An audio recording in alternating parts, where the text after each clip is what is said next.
Hello friends, welcome to மாங்கனி சமையல். இன்னைக்கு நம்ம மாங்கனி சமையல்ல காய்கறி, பருப்பு இதெல்லாம் எதுவும் இல்லாம வீட்டில் இருக்கிற பொருட்களை வச்சு ரொம்ப ரொம்ப ஈஸியா செய்யக்கூடிய வெந்தய குழம்பு எப்படி பண்றதுன்னு பார்க்கலாம். இந்த லாக்டவுன் நேரத்துல நம்ம கடையில போய் காய்கறி எதுவும் வாங்கிட்டு வர முடியாதுங்க.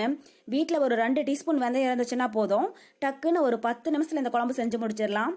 டேஸ்ட்டும் ரொம்பவே நல்லா இருக்கும். அப்புறம் வெந்தய குழம்பு உடம்புக்கு ரொம்பவே நல்லதும் கூட.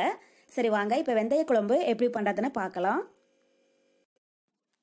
வெந்தய குழம்பு பண்ணுறதுக்கு ஃபஸ்ட்டு ஒரு மிக்சிங் பவுலில் சின்ன எலுமிச்சம்பழம் சைஸ் புளியை ஒரு 10 நிமிஷம் நல்லா ஊற வச்சிடுங்க. இது 10 நிமிஷம் ஊறட்டும். இந்த டைமில் நம்ம குழம்புக்கு வேணுங்கிற மசாலா பொருளெல்லாம் வறுத்து எடுத்துக்கலாம்.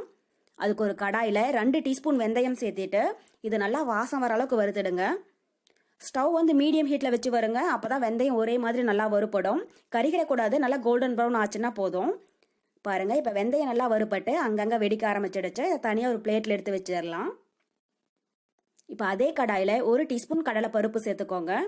கூடவே 1 டீஸ்பூன் உளுத்தம்பருப்பு, இது கூட 1.5 டீஸ்பூன் சீரகம், அப்புறம் 1/2 டீஸ்பூன் மிளகும் சேர்த்துட்டு இதையும் நல்லா வாசம் வர அளவுக்கு வறுத்துடலாம். இந்த மசாலா பொருள் எல்லாம் கொஞ்சம் அதிகமாக சேர்த்து வறுத்துட்டு ஆறுனதுக்கு அப்புறமா பவுடர் பண்ணி ஒரு ஏர்டைட் பாக்ஸில் போட்டு ஸ்டோர் பண்ணி வச்சுட்டிங்கன்னா உங்களுக்கு 1 மாதம் வரைக்கும் கெட்டு போகாதுங்க. நீங்கள் எப்பப்போ வெந்தய குழம்பு செய்கிறீங்களோ அப்போல்லாம் யூஸ் பண்ணிக்கலாம். ரொம்பவே ஈஸியாக இருக்கும்.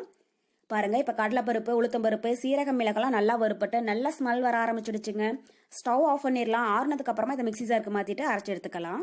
அடுத்தது ஒரு மிக்சி ஜார்ல நம்ம வறுத்து வச்சிருக்கிற வெந்தயத்தை சேர்த்திட்டு நல்லா நைஸா பவுடர் பண்ணி எடுத்துக்கோங்க.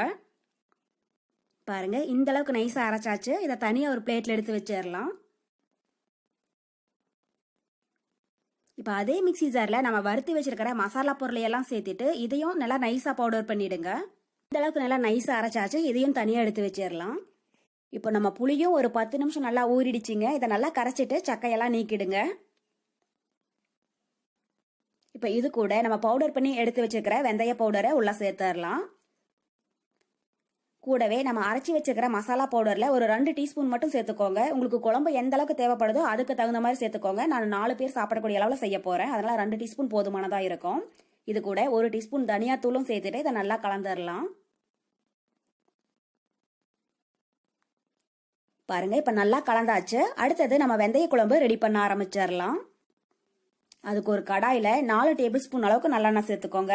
வெந்தய குழம்புக்கு எப்பயுமே நல்லெண்ணெய் சேர்த்து செஞ்சு பாருங்க. டேஸ்ட் ரொம்பவே சூப்பரா இருக்கும். நல்லா வாசனையாவும் இருக்கும். இப்ப எண்ணெய் நல்லா சூடாயிடுச்சு. இது கூட 1 டீஸ்பூன் கடுகு உளுத்தம் பருப்பு சேர்த்துடலாம். கடுகு பொரிஞ்சதும் கொஞ்சம் கருவேப்பிலை, கூடவே பொடியா கட் பண்ண 1/2 கப் சின்ன வெங்காயம். வெந்தய குழம்புக்கு எப்பயுமே சின்ன வெங்காயம் சேர்த்து செஞ்சு பாருங்க. டேஸ்ட் அந்த அளவுக்கு ரொம்பவே நல்லா இருக்கும்.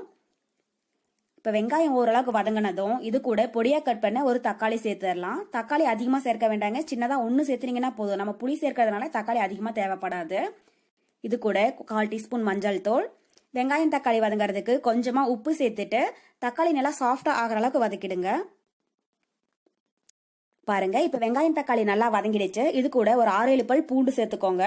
வெந்தய குழம்புக்கு பூண்டு கொஞ்சம் அதிகமாக சேர்த்துக்கோங்க. டேஸ்ட் ரொம்பவே நல்லா இருக்கும். இப்போ பூண்டு நல்லா வதங்கினதும் இது கூட காரத்துக்கு 3 டீஸ்பூன் மிளகாய் தூள் சேர்த்துடலாம். நான் 3 டீஸ்பூன் மிளகாய் தூள் எடுத்திருக்கேன். நீங்க உங்க காரத்துக்கு தகுந்த அளவுக்கு சேர்த்துக்கோங்க. இப்போ வெங்காயம் தக்காளி நல்லா வதங்கி எண்ணெய் பிரிஞ்சு வர ஆரம்பிச்சிடுச்சு. இது கூட நம்ம மசாலா பொருள் போட்டு கரைச்சி வச்சிருக்கிற புளி கரைசலை உள்ள சேர்த்துடலாம்.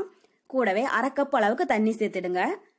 தண்ணி சேர்த்துட்டு ஒரு டைம் நல்லா கலந்து விட்டுட்டு டேஸ்ட் பார்த்துட்டு உங்களுக்கு புளிப்பு கம்மியா இருந்துச்சுன்னா இன்னும் கொஞ்சம் புளி கரைசல் கூட சேர்த்துக்கோங்க. இப்போ குழம்பு ஒரு கொதி வரட்டும். வந்ததுக்கு அப்புறமா நம்ம தேங்காய் பால் சேர்த்துடலாம். பாருங்க, இப்போ குழம்பு நல்லா கொதிச்சு எண்ணெய் பிரிஞ்சு வர ஆரம்பிச்சிடுச்சு. மசாலாவுடைய பச்சை ஸ்மெல் எல்லாம் போயிடுச்சு. இப்போ இந்த ஸ்டேஜ்ல இது கூட 1/2 கப் அளவுக்கு தேங்காய் பால் சேர்த்துக்கோங்க. தேங்காய் பால் அதிகமா சேர்க்க வேண்டாங்க. ஒரு 3 டேபிள் ஸ்பூன் தேங்காவை கொஞ்சம் தண்ணி சேர்த்து மிக்சியில் அரைச்சிட்டு வடிச்சு சேர்த்துனீங்கன்னா போதும். தேங்காய் பால் சேர்த்துட்டு ஒரு டைம் லைட்டா கலந்து விட்டுட்டு உங்களுக்கு குழம்பு எந்த அளவுக்கு திக்னஸ் தேவைப்படுதோ அதுக்கு தகுந்த மாதிரி தண்ணி சேர்த்துடுங்க. தண்ணி சேர்த்துட்டு ஒரு டைம் நல்லா கலந்து விட்டுட்டு உப்பு காரம் பார்த்துட்டு பத்தலைன்னா கொஞ்சமா சேர்த்திடுங்க. வெந்தய குழம்பு கொஞ்சம் காரசாரமா இருந்துச்சுன்னா தான் ரொம்பவே நல்லா இருக்கும். இப்ப கடாயோடைய மூடி போட்டு மூடி வச்சிடலாம். மீடியம் ஹீட்ல ஒரு 10 நிமிஷம் இருக்கட்டும். 10 நிமிஷத்துக்கு அப்புறமா ஓபன் பண்ணி பார்க்கலாம். இருக்கட்டும். இப்போ 10 நிமிஷம் போல ஆகிடுச்சு. மூடி ஓபன் பண்ணி பார்க்கலாம். பாருங்க, குழம்பு நல்லா திக்காயி எண்ணெய் பிரிஞ்சு வர ஆரம்பிச்சிடுச்சு. மசாலாவுடைய பச்சை ஸ்மெல் எல்லாம் போயிடுச்சுங்க. இந்த அளவுக்கு குழம்பு கொஞ்சம் திக்னஸா இருக்கட்டும். அப்பதான் ரொம்பவே நல்லா இருக்கும். இந்த ஸ்டேஜ்ல நம்ம ஸ்டவ் ஆஃப் பண்ணிடலாம். நம்ம வெந்தய குழம்பு ரொம்பவே சூப்பராக ரெடி ஆயிடுச்சுங்க. முடிஞ்ச அளவுக்கு வாரத்தில் 2 நாளைக்காவது இந்த வெந்தய குழம்பு செஞ்சு சாப்பிடுங்க. உடம்பு ரொம்பவே ஆரோக்கியமாக இருக்கும். இதே மெத்தடில் செஞ்சு பார்த்துட்டு எப்படி இருக்குன்னு கமெண்ட் பாக்ஸில் சொல்லுங்க. என்னுடைய இந்த ரெசிபி வீடியோ உங்களுக்கு பிடிச்சிருந்தா மாங்கனி சமையலுக்கு சப்ஸ்கிரைப் பண்ணுங்க. நன்றி.